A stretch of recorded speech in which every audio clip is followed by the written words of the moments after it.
Mesdames et messieurs, dignes filles et fils de la province du Maniema, mes très chers frères et sœurs, comme nous le savons très bien,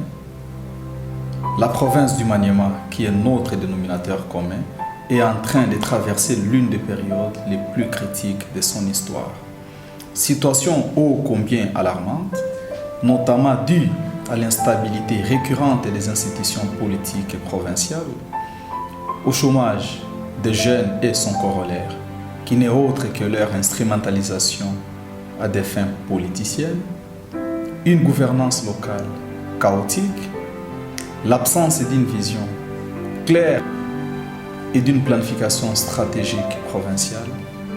l'enclavement de la province, aussi bien à l'interne qu'à l'externe, la recrudescence des actes de violence dans certaines agglomérations, et j'en passe. Dans le même registre, il n'essaie pas d'oublier, le Maniema, notre très chère province, est confronté à divers autres défis, aussi bien sur le plan éducatif, sanitaire, alimentaire, énergétique, environnemental, socio-culturel, du respect des droits humains, ainsi que des infrastructures routières dont l'état de délabrement est très avancé. Car sur les 100% de nos routes, seuls 13 sont en bon état, 9% en moyen état et 78% en très mauvais état. Bref, la province du Maniema demeure totalement enclavée et vit une situation d'extrême pauvreté qu'il nous faut à tout prix vaincre. Pourtant, jadis, grand producteur du coton et grenier agricole de référence, le Maniema produisait en quantité industrielle des maniocs, riz, maïs,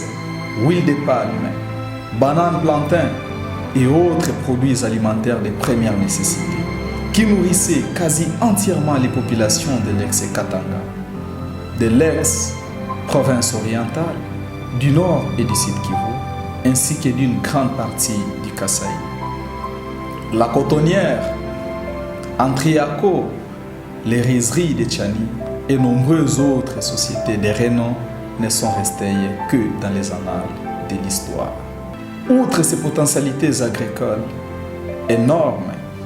la province du Maniema dispose d'une variété de ressources minérales, telles que l'or, le diamant, la cassitérite, le coltan, la malachite, le platine, le fer, l'argent,